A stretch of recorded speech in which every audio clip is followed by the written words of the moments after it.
July 1 వచ్చేసింది. AP ముఖ్యమంత్రి నారా చంద్రబాబు నాయుడు గారు ఆయన మరొకసారి అధికారంలోకి వచ్చిన తర్వాత ఫస్ట్ టైం ఆయన ఇచ్చిన హామీని నిలబెట్టుకోవడం. ఏప్రిల్ నుంచి వరుసగా నెలకు ₹1000 పాటు ఇప్పుడు పెంచిన ₹1000 మొత్తం ₹7000 పింఛన్ పంపిణీ చేయడం. ఒక రకంగా గతంతో పోలిస్తే 5 ఏళ్ళు జగన్మోహన్ రెడ్డి గారి పరిపాలనకి ఇప్పుడు జూలై నెల మొదటిసారి పింఛన్ పంపిణీకి డిఫరెన్స్ చూస్తే సీఎంఓ, డిప్యూటీ సీఎంఓ, మంత్రులు అందరూ నేరుగా ప్రజల్లోకి వెళ్ళారు. ప్రజల్లోకి వెళ్ళి ఇంటికి వెళ్ళి చంద్రబాబు నాయుడు గారు కూడా ఇంటికి వెళ్ళి ఒక పింఛన్ పంపిణీ చేయడం, హామీ ఇవ్వడం. ట్రెండ్ సెట్ చేశారా? ట్రెండ్ ఫాలో అయ్యారా? ట్రెండ్ సెట్ అయ్యేలాగా గతంలో జగన్మోహన్ రెడ్డి గారి పరిపాలన కారణమైందా? వీటన్నిటి మీద చర్చించే ప్రయత్నం చేద్దాం. సార్, ఫస్ట్ ఒక అతిపెద్ద గండం గట్టెక్కింది చంద్రబాబు గారు వచ్చిన తర్వాత అని అనుకోవచ్చా? అంటే 7000 పింఛన్ ఇవ్వడం అసలు ఎలాగా సాధ్యం వద్దలేదు ఇవన్నీ అనుకుంటే మొత్తం మీద స్టార్ట్ ఇది చేశారు. అది అసాధ్యమైతే ఎప్పుడు కాదు. మనం ముందు కూడా అనుకున్నది. పెన్షన్ ఆయన ఇంతకు ముందు కూడా ₹1000 పెన్షన్ ఇస్తానన్నప్పుడు అది కాదని ఎవరన్నా లేదు కదా, చేశారు. కాకపోతే 1000కి ఇప్పుడు 7000 కంటే భారీ బడ్జెట్ కదా. ఇప్పుడు 1000 నుంచి 2000 ఆయన ఉన్నప్పుడే జరిగింది. 2000 నుంచి ఈయన ₹3000 ఏడాది పట్టింది, 5 ఏళ్ళు పట్టింది. ఇప్పుడు ఆయన ఇంకో ₹1000 అన్నప్పుడు చేస్తాడని మనం కూడా అనుకున్నాం. అవును. కాకపోతే ఇప్పుడు ఇచ్చిన 65 లక్షల మందికి కూడా ఇస్తుండడం అనేది సంతోషమే. ఇది కొనసాగాలి, ఇంకా పెరగాలి కదా. ఇప్పుడు సాధారణంగా ఏంటి, అప్పుడు 3 నెలలకు ఒకసారి అనుకోండి, 6 నెలలకు అప్డేట్ చేసుకుంటూ వచ్చారు. 6 నెలలకు ఒకసారి అప్డేట్ అవుతుండాలి, కొత్తగా పెన్షన్లు రావడం అన్నట్టు, కొత్త వాళ్ళు యాడ్ అవ్వాలి. అట్లా ఇస్తుంటే సంతోషం. ఆటోమేటిక్గా పెన్షన్ చంద్రబాబు గారి విషయంలో పెన్షన్లో ఏలు పెట్టి చూపెట్టడానికి ఏం లేదు, ఇస్తారు. ఇది చెప్పిన అంకె, ఇది సంఖ్య ఎంత అమౌంట్ అయితే ఉందో అది ఖచ్చితంగా ఇస్తారు. ఎందుకంటే గతంలో ₹35 పెన్షన్ ఎన్టీఆర్ హయాంలో ఇచ్చారు, అసలు స్టార్ట్ చేసింది అప్పుడు. ఆ తర్వాత చంద్రబాబు గారు వచ్చినప్పుడు తను అప్పుడు 1995లో పార్టీని తీసుకున్న తర్వాత ప్రభుత్వాన్ని తీసుకున్నాక ₹75 ఆయనే పెంచారు. ఆ విధంగా పేదలకి చంద్రబాబు ఎన్టీఆర్ పేరు ఆ విషయంలో పక్కన పెట్టడంలో సక్సెస్ అయ్యారు. అలాగే ₹75 పెన్షన్ని రాజశేఖర రెడ్డి ఏం చేశారు, ఎలక్షన్స్ అప్పుడు పాదయాత్ర అప్పుడు 75 ఏం సరిపోతుందని 200 ఇస్తానన్నారు. అప్పుడు అది పెద్ద చర్చ అయింది. ఎందుకంటే 35 నుంచి 70 అంటే ₹40 పెంచింది, ₹40. అదే 75 నుంచి 200 పెంచుతానన్నాడు, ఏకంగా ₹125 చాలా పెద్ద ఎత్తున. అంటే 75కి అంటే 100కి 200, 225, 250%, 225% పెంచినట్టు అన్నటువంటిది అప్పుడు చర్చ జరిగింది. చంద్రబాబు గారు పెంచింది 35 నుంచి 70 అంటే 100% పెంచారంటే ఇక్కడ 200% పెంచారు కదా అన్నటువంటి చర్చ నడిచింది. అయితే చంద్రబాబు గారు తర్వాత ఇచ్చినటువంటి హామీ 10 ఏళ్ల తర్వాత ఆయన అధికారంలోకి వచ్చారు. వచ్చే ముందు ఇచ్చినటువంటి హామీ ₹1000 పెంచుతారన్నారు. ఎందుకు? రాజశేఖర రెడ్డి మరణంతో రాజశేఖర రెడ్డి 200 ఇస్తే ఆయన 2004 నుంచి 2009 దాకా అంతే ఇచ్చారు. ఈవెన్ 2009లో పెంచుతానని హామీ ఏమి ఇవ్వాల, రాష్ట్ర బడ్జెట్లో అదేం వర్కౌట్ కాదని చెప్పి సైలెంట్ అయిపోయారు ఆయన. 2009 తర్వాత వచ్చినటువంటి రాజశేఖర రెడ్డి మరణం తర్వాత కిరణ్ కుమార్ రెడ్డి, రోసియా వీళ్ళెవరూ కూడా పెంచలా, ఆ 200 ఇచ్చారు. దాన్ని చంద్రబాబు నాయుడు ఏం చెప్పారు, పాదయాత్ర చేసిన టైంలో ఈ ₹200 పెన్షన్ నేను అప్పుడు 75 పెంచితే 200 గొప్పగా చెప్పుకున్నారు, ఆ రోజు రేట్లకు అదే ఎక్కువ, అది తక్కువే, నేనైతే వాళ్ళ రేట్ల ప్రకారం ₹1000 ఇస్తానని ప్రకటించారు. అది బాగా ఎక్కింది ఆ టైంలో. 2014 విజయంలో అది కూడా ఒక పార్ట్, 100 ఇష్యూస్ ఉంటాయి అందులో, అది కూడా ఒక పార్ట్. అది అమలు చేసి చూపించారు ఆయన. ₹1000 రాగానే ₹1000 ఇచ్చేసాడు ఫస్ట్ నెల నుంచి. అదేవిధంగా తర్వాత జగన్ పాదయాత్ర సందర్భంగా నేను అధికారంలోకి వస్తే 2000 ఇస్తాను, చంద్రబాబు ఇంతే ఆయన పేనాస్తాను, అది ఇది అని మాట్లాడారు. అప్పుడు చంద్రబాబు ఏం చేశారు, ముందే 2000 పెంచేశారు. అప్పుడు కదా జగన్మోహన్ రెడ్డి 3000 అంది. చంద్రబాబు గారు కూడా అప్పుడు 2019లో మళ్ళీ అధికారంలోకి వస్తే 3000 ఇస్తానన్నారు. కానీ అప్పటికి ఈయన వెళ్ళటం, ఈయన ₹3000 ఆయన అయితే 1000 ఒకేసారి పెంచేసేవాడు, ఈయన కూడా 1000 పెంచుతానన్నాడు. జనాలకి అట్లా చెప్పాడు. తర్వాత లైన్లోకి వచ్చాక ₹250 చెప్పి పెంచుకుంటాడు. అది ఆ రోజున బాగానే అనిపించింది.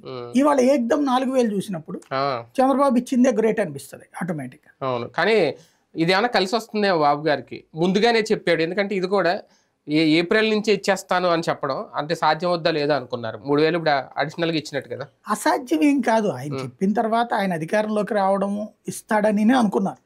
అందుకనినే ఇప్పుడు ఇతను ఏం చెప్పాడు జగన్మోహన్ రెడ్డి, నా విశ్వసనీయత చంద్రబాబు నమ్మరు అని అనుకున్నాడు. మనం అప్పుడు కూడా అనుకున్నాం, పెన్షన్ల విషయంలో చంద్రబాబు నమ్మకపోవడం ఏముండదు, ఖచ్చితంగా నమ్ముతారు. చేశాడు కదా ఆయన, చేశాడు, 2000 చేసినప్పుడు ఎందుకు నమ్మరు? వీళ్ళ పార్టీ వాళ్ళు ఈయనకి ఓటేయాలేమో కానీ టోటల్ 65 లక్షల ఓటర్లో అడుగు పోయేటటువంటి చూడితే 30-40 అటు పోయినా 70 అవుతుంది అని ఇప్పుడు కొట్టింది అదే కదా. దగ్గర దగ్గరకి ఎంత 30 లక్షల ఓట్లు వీళ్ళిద్దరి మధ్యనే తేడా ఉంది. అదే సందర్భంలో కూటమిగా కలిపితే దాదాపు 50 లక్షల ఓట్లు. 50 లక్షల ఓట్లు అటు పోయినట్టు అనుకోవచ్చు కదా. అంతే కదా. 65 లక్షల 50 అటు పోయినాయి అనుకోవచ్చుగా. దెబ్బతిన్నా సీఎం డిప్యూటీ సీఎం ఇంటికి వెళ్ళి పింఛన్ ఇవ్వడం అనేది ఒక ట్రెండ్ అనేది సెట్ చేద్దాం అనుకుంటున్నారా బాబు గారు? అంటే పాలనకి సంబంధించి జగన్ రూటుని తప్పని చెప్పే ప్రయత్నం చేయడం, రాజకీయ జోక్యం అనేది ఉండకూడదు. పింఛన్లు లేకపోతే ఎట్లాంటి అంటే సంక్షేమ పథకాల విషయంలో రాజకీయ జోక్యం అన్నటువంటి జరిగినప్పుడు ఏమవుతుంది అంటే మాట వస్తుంది, తేడా వస్తుంది. ఇప్పుడు for example YSR Congress party వాళ్ళు లేకపోతే జనసేన వాళ్ళు ఇదే కమ్యూనిస్టులో ఎవరో తీసుకుంటున్నప్పుడు వీళ్ళు ఆ ఇంటికి వెళ్ళి ఇచ్చినప్పుడు అదొక చర్చ వేరేగా వెళ్తుంటుంది. అక్కడ ఏది ఒక లూజ్ టాక్ లేకపోతే మరొకటో కావచ్చు. అలాంటి పరిస్థితి రాకుండా ఉండడం ఒకటి. ఇక్కడ జగన్ ఆనాడు తీసుకున్నటువంటి నిర్ణయం ఏంటంటే వాలంటీర్ వ్యవస్థను పెట్టడం అన్నటువంటిది. రాజకీయం ఇంటి దగ్గరికి పోకూడదు, రాజకీయ నాయకుడు అన్నటువంటిది నెంబర్ 1. రెండవది తన పేరు అంటే లోకల్ నాయకుల పేరు కంటే తన పేరే రావాలనుకున్నాడు. తన పేరే బాగా, ఎందుకంటే ఫస్ట్ టైం వచ్చాడు కాబట్టి తన నాన్న పేరు ఎట్లయితే స్థిరంగా పడిపోయిందో అట్లా తన పేరు పడాలనుకున్నాడు. అందుకోసమనే ఆ మార్కు కోసమని వీళ్ళని దూరం పెట్టి వాలంటీర్లకు ఇవ్వడం అన్నది జరిగింది. అతని పరిపాలనా విధానం పాలనని ఇంటి దగ్గరికి తీసుకువెళ్ళటం, వీళ్ళు ప్రభుత్వాన్ని ఇంటి దగ్గరికి తీసుకెళ్లాలనుకుంటున్నారు. ప్రభుత్వం అనేటటువంటిది ఇందులో భాగం. చాలా పెద్దది. పాలన అంటే ఉద్యోగం వెళ్ళటం, ప్రభుత్వం అంటే రాజకీయం వెళ్ళటం, నేరుగా మంత్రులు సీఎంలు వెళ్ళడం. ఇది చాలా తేడా అన్నమాట. అయితే ఇది ప్రతి నెల ఇట్లాగే చేస్తారు. రాజకీయ ప్రయోజనమే కదా ఉండేది ఫైనల్. ఖచ్చితంగా ఉంటుంది. అదే అంటుంది, అతను రాజకీయ ఆస్పెక్ట్ చూడలేదు అక్కడ అంటుంది. పెట్టేశారు, ఇంటికి వెళ్ళిపోయినా లేదా డబ్బులు చూసారు తప్ప అంతకు మించి రాజకీయం చూడదు. 2 రకాలు ఉంటది ఇందులో. తాత్కాలికంగా మంచి ఉంటది, లాంగ్ స్టాండింగ్ లో మంచి ఉండొచ్చు, చెడు కూడా ఉండొచ్చు. ఇప్పుడు అతను అట్లా చేయడం మంచి అనుకున్నాం, అది తప్పని నిరూపించారు జనం. ఇప్పుడు ఇతను ఎట్లా చేయడం మంచి అనుకుంటున్నాం, రేపు పొద్దున మంచిగా చేయడం అన్నట్టు పబ్లిక్ డిసైడ్ చేస్తుంది. మొదటిసారిగా పరిమితమా, ప్రతి నెల ఎలా ఉంటుంది అదే తెలియదు. ప్రతి నెల అయితే కనుక ఒక వెక్సేషన్ వస్తుంది. ఎందుకంటే రాజకీయ నాయకుడు వెళ్ళినప్పుడు చుట్టూతో 10 మంది వస్తారు. వాళ్ళందరి సమక్షంలో ఏదో మనం ఇచ్చేటటువంటి సాయం లెక్కన ఇప్పుడు వాళ్ళ అట్లా ఇచ్చుకుంటూ వచ్చారనుకోండి, అది ఎంబ్రాసింగ్ గా ఫీల్ అవుతారు. అది ఈ నెల వరకు అట్లా ఇవ్వచ్చు, కానీ ప్రతి నెల ఎమ్మెల్యేలు వెళ్ళినా ఓకేనేమో. ఎమ్మెల్యే ప్రతి ఒక్కళ్ళ దగ్గరికి వెళ్ళేవి, ప్రతి ఒక్కరని కాదు, నెలలో ఒకసారి ఏదో ఒక గ్రామంలో తప్పులేదు. కానీ ఇక్కడ 65 లక్షల మంది, ఇక్కడ ఏం చెప్తున్నాం, డివిజన్ అధ్యక్షుల దగ్గర నుంచి ప్రతి ఒక్కళ్ళు అంటున్నారు. అది జరిగేటప్పుడు ఏమవుతుందంటే ఈ ఉద్యోగి మీదన ఆ ఒత్తిడి ఉంటుంది, రాజకీయ ఫీలింగ్ ఉంటుంది. వాళ్ళని వెంట పెట్టుకెళ్ళినప్పుడు ఆ వాళ్ళ దగ్గర అదే ఫీలింగ్ ఉంటుంది కదా. అది వేరే పార్టీ వాళ్ళని ఎంబ్రాసింగ్ గా కూడా ఫీల్ అవుతారు కదా. ఇప్పుడు ఇంతకుముందు అంటే పార్టీలకు అతీతంగా జరిగింది, ఇప్పుడు పార్టీల పరంగా జరిగింది అనుకోండి. ఇప్పుడు వైఎస్ఆర్ కాంగ్రెస్ పార్టీ వాడు తీసుకుంటున్నప్పుడు అక్కడ అభిమాని అదో ఫీలింగ్ ఉంటది కదా. ఇంకోటి ఆ ఇచ్చేటటువంటిది దానం కింద ఫీలింగ్ వస్తుంది. ఇది ఇప్పుడు ఇంతమంది ఉన్నప్పుడు నీకు ఇస్తున్నారు చూడు, ఏ నీ 7,000 ఏంటర్ నీవు అన్నారు అనుకోండి, వాళ్ళకి ఒక హర్టింగ్ ఫీలింగ్. కాబట్టి అది జరగకూడదు. ఫస్ట్ ట్రిప్ కాబట్టి ఇట్లా నడవడం వరకు తప్పులేదు. మెయిన్ వాళ్ళ ఉద్దేశం కూడా ఏంటంటే ఇంత భారీ ఎత్తున ఇచ్చారు కాబట్టి అన్నట్టు. ఈవెన్ జగన్ కూడా తర్వాత రెండోసారి ఇది చివరిలో కదా ఎమ్మెల్యేలు ఇంటికి ఆ టైంలో పాల్గొనమన్నారు. ఒక రోజులోనే పూర్తి చేయాలి అని అనుకోవడం, అధికారులను పరుగులు పెట్టిస్తున్నారా బాబు గారు? ఒక రకంగా వచ్చి మళ్ళీ ఆ అడ్మినిస్ట్రేషన్ కనిపిస్తోందా? బేసిక్గా ఇందులో ఒక రాజకీయ పరమైనటువంటి ఎత్తుగడ ఉంది. జగన్మోహన్ రెడ్డి వాలంటీర్ లేకపోతే పని జరగదని చెప్పాడు. అదే సందర్భంలో డబ్బులు ఇవ్వలేరు ఒకే రోజులో అని చెప్పాడు. 4 రోజులు పట్టింది కాబట్టి లేదు అసలు పరిపాలన అంటే నాకు తెలుసు, ఒక్క రోజులోనే పొద్దునుండి రాత్రి లోపు ఇప్పించేస్తున్నాం చూసారా అని పబ్లిక్ కమ్యూనికేట్ చేయడం అన్నటువంటిది దీని వెనకాల ఉన్న వ్యూహం.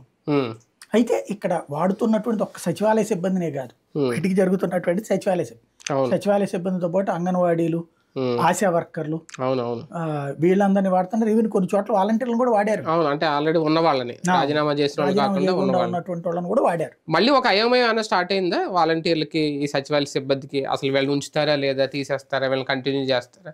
ఇప్పుడు పిలవడం, వాళ్ళతో పంపిణీ చేయడం, వాళ్ళకి 10,000 ఇస్తానన్న దాని మీద కూడా ఇంకా క్లారిటీ ఇవ్వకపోవడం ఒక ఏమేమి మళ్ళీ ఈ నాయకుల మాటలు చూస్తుంటే వాలంటీర్ వ్యవస్థని తీసేసేటట్టే కనబడుతుంది. అంటే కంప్లీట్ గా తీస్తారా లేదంటే వాళ్ళని దేనికి వేరే దాంట్లో మొన్న ఆయన పాతసారథి గారు ఏదో అంటున్నారు కదా ఎలా వాడాలో వాళ్ళని అలా వాడతాం వాలంటీర్లని తీసేస్తారు. అదే అంటుంది అసలు ఇక్కడ ఫ్యాక్ట్ ఏంటి అంటే ఇప్పుడు వాలంటీర్లని వీళ్ళందరినీ వైసీపీ మనుషులుగానే చూస్తున్నారు వాళ్ళు, అది క్లియరు. వెళ్ళకపోయినా సరే వాళ్ళని ఇంకోటి ఆ వ్యవస్థ మీద వీళ్ళకి ఎవరికి ఇష్టం లేదు, ఆ వ్యవస్థ వలన జనం దగ్గరికి వెళ్తున్నారు అన్నటువంటి ఫీలింగ్ కదా. అందుకోసం ఇప్పుడు ఫస్ట్ ఇవాళ చూస్తారు, ఇవాళ అబ్జర్వేషన్ కరెక్ట్ గా అయిపోయింది అనుకోండి, మేబీ వాలంటీర్ వ్యవస్థను పక్కన పెట్టచ్చు, లేదా వాళ్ళకి ఇదంతా చూపెట్టి మీరు లేకపోయినా పని జరగగలదు అన్నటువంటి ఒక ఫీలింగ్ ని జనానికి తెలియజేసి ఆ తర్వాత చేయడం. అయితే ఇక్కడ వాలంటీర్ వ్యవస్థ యొక్క అసలు పాయింట్ ని ఉట్టి పెన్షన్ల పంపిణీ కోసం అన్నటువంటి రూట్ లో తీసుకెళ్లడమే తప్పు.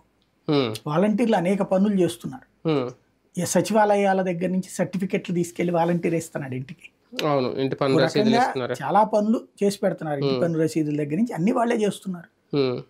ఆ విధమైనటువంటి సర్వీసెస్ కి ఏం ఆల్టర్నేటివ్ చేస్తారు వీళ్ళు, అది తేలాలి. కానీ ఇవాళ పవన్ కళ్యాణ్ గారు మాట్లాడిన మాట చూస్తే ఇందాక వాలంటీర్ లేకపోయినా పెన్షన్ లాగలేదు చూడండి, వాలంటీర్లు ఉంటే 4-5 రోజులు పంపిణీ చేసి వాళ్ళు 100% ఒక రోజులో పంపిణీ చేస్తున్నాం అంటే పైనుంచి పూర్తిగా సెక్రటేరియట్లకి ఆదేశాలు ఏమైనా రాలేదా వాలంటీర్లను ఆపేయండి అని, లేదంటే వాళ్ళకి తెలియకుండా వీళ్ళు ఏమైనా వాలంటీర్లను వాడేస్తున్నారు అనేది ఒక డౌట్.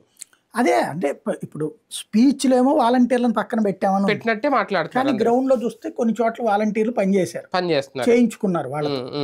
నేను విన్నది 2-3 చోట్ల అయితే 2-3 వాలంటీర్లు మానేస్తే ఆ 2-3 కూడా వీళ్ళకి అప్పచెప్పారట. అదే ఆ రాజీనామా చేసిన వాళ్ళు ఎవరైతే ఉంటారో ఆ ప్లేస్ వీళ్ళకి ఇచ్చేసారు. కాబట్టి చూడాలి, అంటే వాళ్ళ పొద్దున్నే మాట్లాడేశారు.